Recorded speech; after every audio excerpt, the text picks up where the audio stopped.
Hello students, today we will discuss the topic associative memory, which is also called as content addressable memory.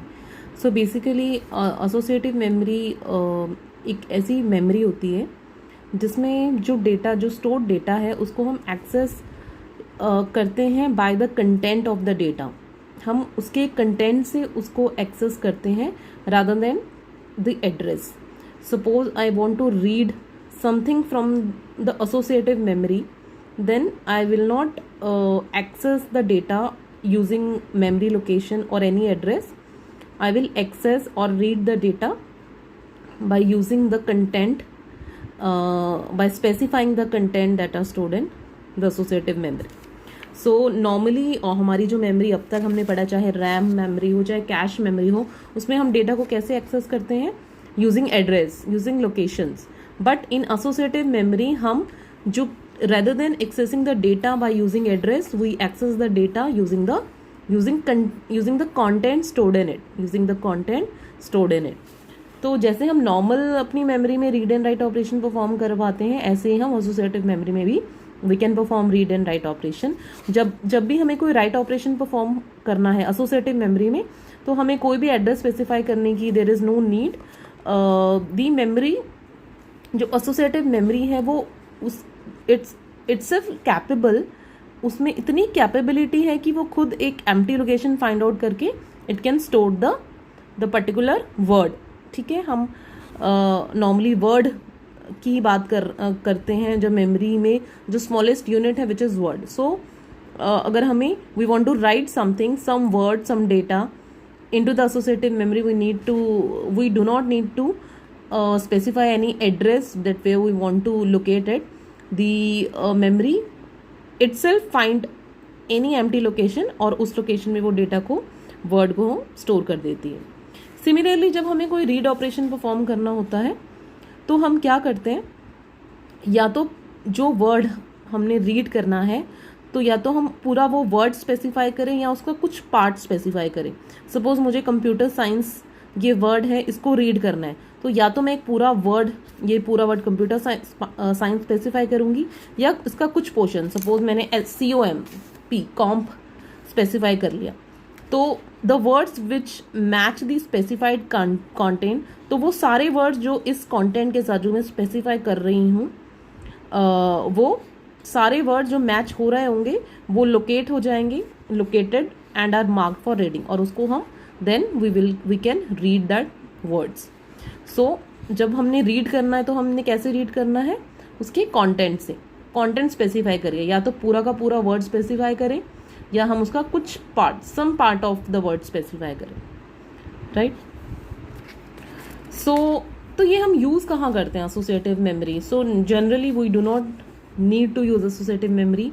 हम अपना data store करने के लिए, retrieve करने के लिए रैम का यूज़ करते हैं, कैश का यूज़ करते हैं. सो बेसिकली एसोसिएटिव मेमोरी कहाँ यूज़ आती है?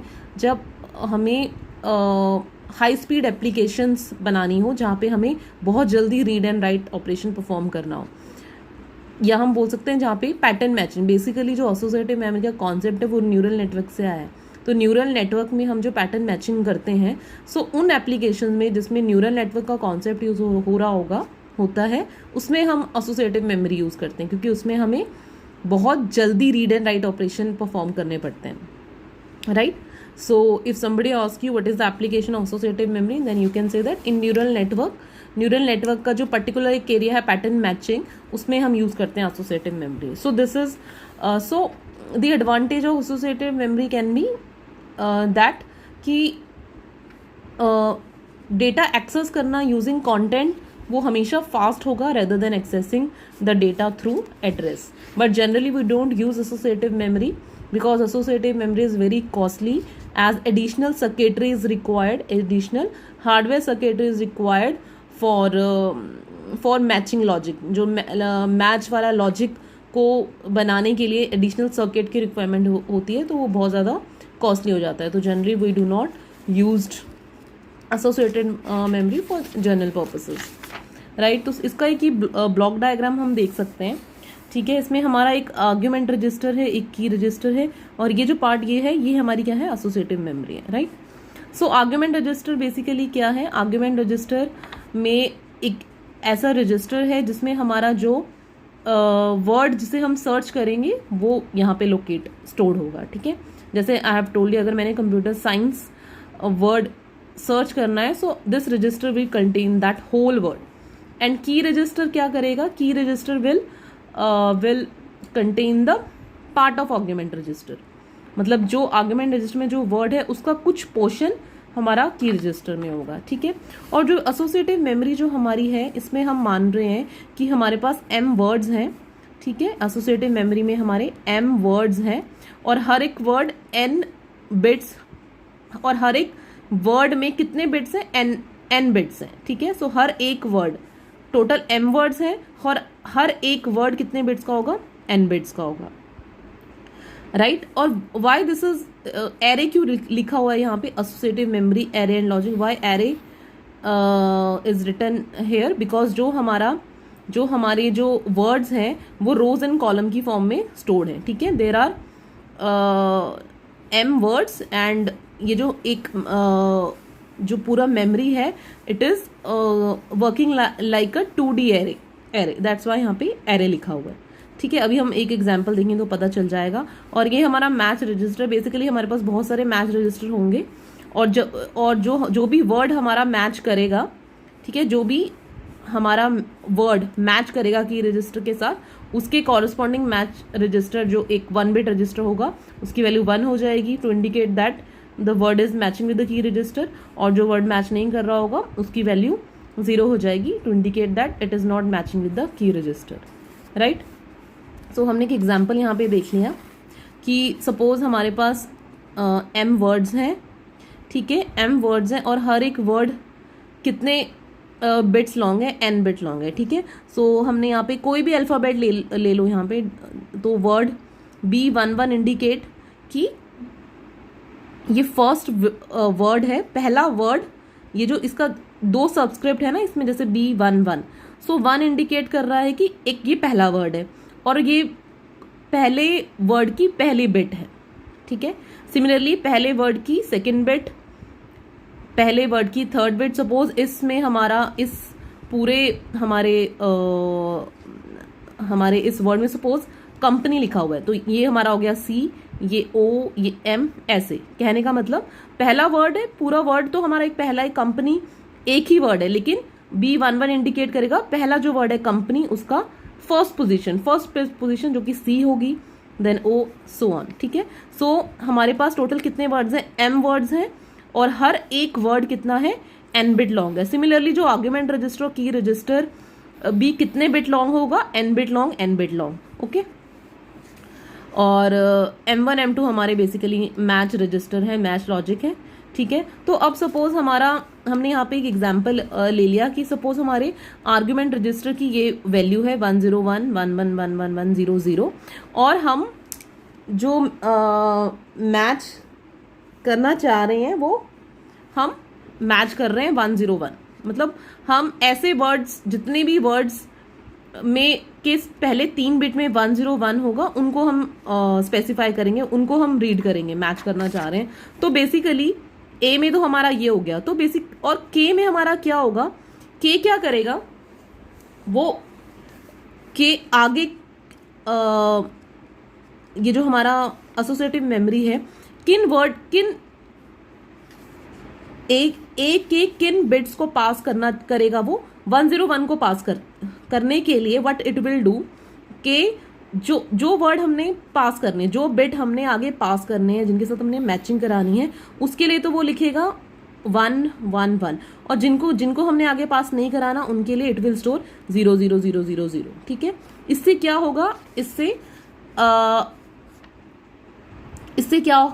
क्या करेंगे, ए और के बीच हम एंड ऑपरेशन परफॉर्म करेंगे, सो दैट जो आगे पास हो वो क्या पास हो, 101। हमें पता है कि एंड ऑपरेशन जब हम परफॉर्म करते हैं तो अगर दोनों हाई बिट्स हैं तो जो हमारा आउटपुट आता है वो 1 आता है, और अगर 10 या 01 या 00 है तो 0 ही आता है। So AND operation will be perform on A and K so that only 10 will pass. So basically जो की रजिस्टर है, जैसे I have told you earlier कि ये फिल्टर की तरह एक्ट करता है, जो सिर्फ उस पोर्शन को पास करेगा आर्गुमेंट रजिस्टर के जिससे हमने मैच कराना, ठीक है। तो हमने के कॉरस्पॉन्डिंग क्या वैल्यू होंगी, के की ए के कॉरस्पॉन्डिंग क्या वैल्यू होगी कि जो हमने पास कराना है उसके लिए 1 1 1, बाकी के लिए 0 0 0, ठीक है। सो दैट इनके बीच में जब एंड ऑपरेशन परफॉर्म हो तो ऑटोमेटिकली 1 0 1 ही पास होगा, ठीक है। सो अगर हमारे W1 की वैल्यू ये है और W2 की वैल्यू ये है, तो हमारा M1 की इसके W1 के कॉरस्पॉन्डिंग मैच रजिस्टर की वैल्यू क्या हो जाएगी, 0, because it is not matching with 1 0 1, क्योंकि ये 1 0 1 नहीं है। और W2 की वैल्यू क्या, W2 के कॉरस्पॉन्डिंग M2 की वैल्यू क्या हो जाएगी, 1, to indicate that it is matching, right. हालांकि सिर्फ पहले 3 ही बिट्स मैच हो रहे हैं, बट हमने पहले 3 ही मैच करने हैं, बाकी के मैच नहीं करने हैं।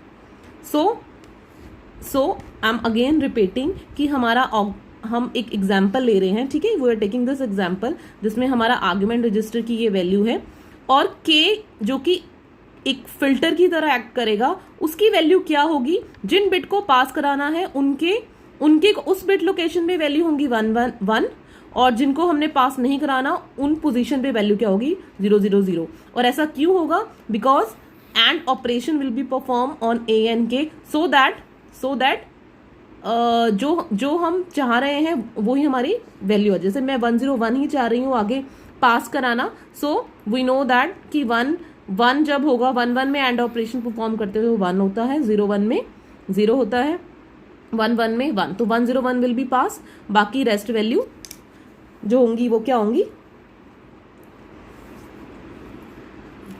0 0 0। सो वो पास नहीं होंगी, सिर्फ 1 0 1 विल बी पास, ठीक है। सो अगर हमारा W1 W2 के कॉरस्पॉन्डिंग मैच रजिस्टर की वैल्यू एक्टिव हो जाएगी या नॉन एक्टिव रहेगी। सो इस केस में हमारा, अगर हम एग्जांपल ले रहे हैं कि W2 जो है